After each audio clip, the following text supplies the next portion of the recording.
nice little recording system in it. Okay, we're here with Clay Millican. There you go. Don't get me mixed up with that guy. I don't have my sunglasses on. You know? Let's redo that one. Alligator on the titty. Let's redo that one. Okay. After you talk to so many people all day long, it's like, oh. Yeah, I had got sunglasses on and no alligator on my titty. So. Okay, we're here with Clay Millican at the 57th NHRA National U.S. National in Indianapolis. Clay, tell us who your influence to get into drag racing. Well, initially it started with my dad, and I have been going to races, whether it was NASCAR drag racing, tractor bull, sprint cars, you name it. If it had a motor, my daddy carried me there. I don't remember my daddy drag racing, but for sure it all started with him drag racing, because all I ever heard growing up was how good of a driver my daddy was. So, you know, my daddy's awesome. He's my biggest fan. And, you know, from there, what really set the hook, I didn't care what I drove. I just knew as a kid I wanted to drive. Wasn't no question about it. But again, as a little bitty kid, there was a fantastic racetrack in Lakeland, Tennessee. It was way ahead of its time. This place was gorgeous, and I don't want to burn up all your time talking about it, but if you're watching the movie Two Lane Blacktop, they go to Lakeland Dragway, and the place was phenomenal. So far ahead of its time, it's incredible. And one of the legends of our sport had a whole lot to do with building that, and that is Ray Cotton, Tennessee Bowling Woods. Anyway, I could go on and on about this place. So we used to go there all the time. Daddy would take me, and I saw Big Daddy Don Garlitz race Ron Booker in the world's fastest big block Chevrolet car. I drove the top fuel car. And when I saw that, I'm like, oh my goodness. From then on, it was on. I knew this is it. This is what I want to do. I want to drive the top fuel car. Of course, you know, it's a long way from growing up in a family that has a little bitty grocery store. You know, the employees there was me and my two sisters. You know, I mean, we stocked the groceries and filled up the drink boxes, and Mom and Daddy worked 7 days a week, basically, you know. So, I mean, they didn't have the money to do it, but I raced all the time. You know, I raced as much as I could, but between, you know, it's really my whole family. And then from there, you know, I married my high school sweetheart when I still married to the same girl that I started dating when I was a freshman in high school. So a lot of people have gave everything they got for me to get here. And even still, this is a really long answer, even still, it would have never happened without, you know, being in the exact right place at the right time. There's so many people along the way, but the bottom line to all of it is I was a forklift driver for 11 years. I worked in a food warehouse. I worked at Kroger in Memphis, did that for 11 years, and you know, I met a guy that I guess I was a good salesman. You know, he had never been to a drag race before, and convinced him to buy a top fuel team. Oh, wow.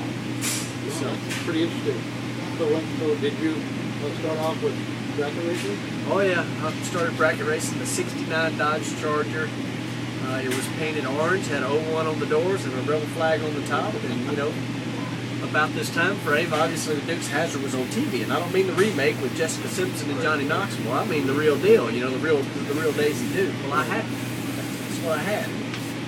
First place I ever went was a little drag strip, still running, called Jackson Dragway. You know, when I showed up, and I was pretty sure I was going to have the fastest car there. You know, and signed up for Super Pro, and quickly was back over at the gate, you know, changing it back to street. You know, I thought it was a fast car. But yeah, that's how I started. Bracket racing 20 years. Started racing a little bit of Super Comp, and you know, from there, started doing a little bit of IHRA modified eliminator, which essentially is the same as Comp Eliminator over here. Really, truly, it's more like super stock, but you can run dragsters. On race day, you dial the car in unless you raced another car in the same class. And that gave me an opportunity. I was a horrible bracket racer. I really and truly sucked at bracket racing. I could hit the tree, but I did not want to give up the finish line. I had a problem with that. And if you watch me driving the top fuel car, you can probably see some bracket race tendencies, because sometimes I'll wiggle near the finish line. I still look over. I can't not.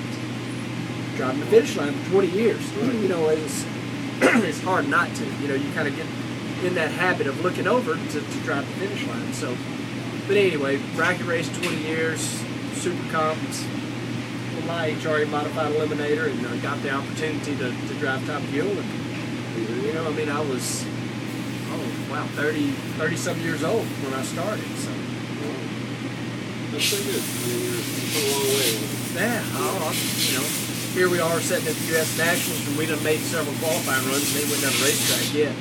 And I'm not happy with that, but at the same time, I know how fortunate I am to get to do what I do. You know, and you're not going to see me out here throwing my helmet, yelling and screaming at the guys. You know, it's hey, they know that we got to get this car qualified, and they know what their job is. And you know what? Let them do their job. They know. I don't have to go tell them, hey, we suck. We smoke the tires every run so far. You know, they know that.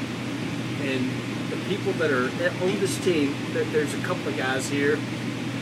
One of them that is actually co-crew chief on the car, I hired him out of high school. He's been working here for almost 10 years now. He's never worked anywhere else.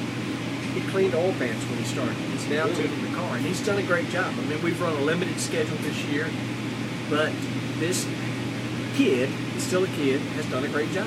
Now he's about ready to throw up out there, and I'm pretty sure he has a few times because this is the first time he's had something like this happen. But that's part of the learning process, you know. I mean, everybody is always grabbing those big name crew chiefs, and where's the new ones at? Where are they coming from? You know, somebody's got to give them an opportunity. And you know, I'm not saying that those old time guys aren't the man, because they are, all of them, every one of them. I mean, you look at what Tim Richards has done coming back over. You know, he ain't been here in a year. They are bad to the bone. Ain't no question about it. They're phenomenal. But the young guys have got to start doing this at some point. You know, I mean, and, we got two young guys actually. Another guy that's other co-crew chief. He's new to our team last year, but you know, he's been a right-hand man to Tim Richards, which is kind of where I was headed with that. His name's Mike Damagala. He's been part of a lot of winning teams. You know, we've got a group of winners out here. Justin, again, back to the kid I hired out of high school, Justin Crossland.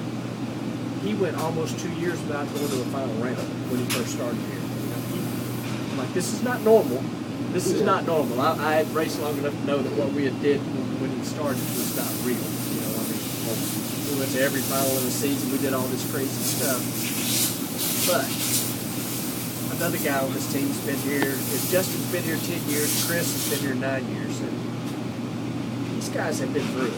They know the battle, you know, so I don't know really where I'm headed with all that other than, you know, you don't have to tell somebody to do their job when they've been there and done that. Well, sooner or later it all comes together. It all comes together. It all comes together. It all comes You together. talked about your limited season this year. What about next year? You going to run a full season next We year? are so close to ready to tell that. I haven't said that yet, but we are in really good shape. Parts Plus they love what we're doing out here, and I mean, right now, sitting out there watching the guys is the vice president of the company. You know, here it is, 10:30 at night or whatever time it is. He hadn't left to go eat.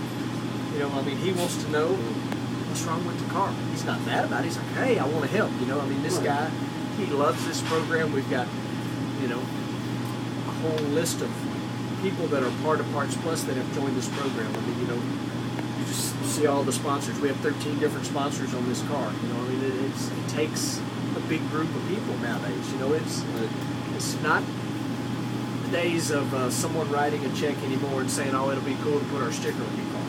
Parts Plus works their tail off to make this work, you know, for Ray Bestis, make it work for Lucas Oil, make it work for AC Delco, make it work for Delphi, make it work for Denso. I'm not going to do my whole 13, although I could. But, I mean, you know, Exide batteries, you know, I mean, it takes all of them, and it is about doing business.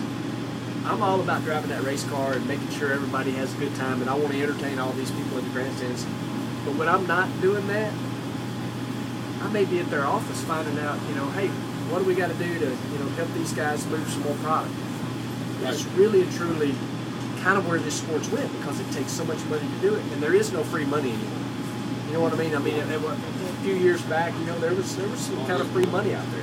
There was companies that really didn't care if this benefited them. So, you know, it's our job to make sure that it is a benefit to every one of those 13 vendors that are part of this car, and we got to make sure we take care of Parts Plus in the process. You know, so.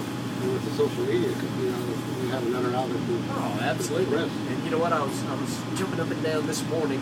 Parts Plus has now joined Twitter. They did. This morning was their first time. Nice. Off the phone. You know, yep.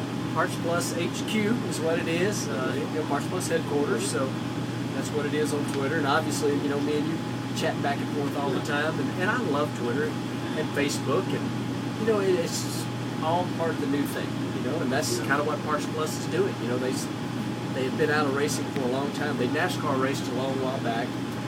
And so this was all new to them. And so, you know, they're getting after it. That's good. That's what we need in this sport. We need sponsors that haven't been beat to death over everything. You know, you got to find something new, and you got to find some way to make it work for them. And for as much as I love driving the car, I know that that's a huge part of my job, making sure that it works for everybody, and everybody on this team knows that. We both go together. It all goes together. You got to make the business work, or there will be no race car. You know, and really, it's that way for everybody out here, unless it's just somebody that has a sponsor that just writes a check.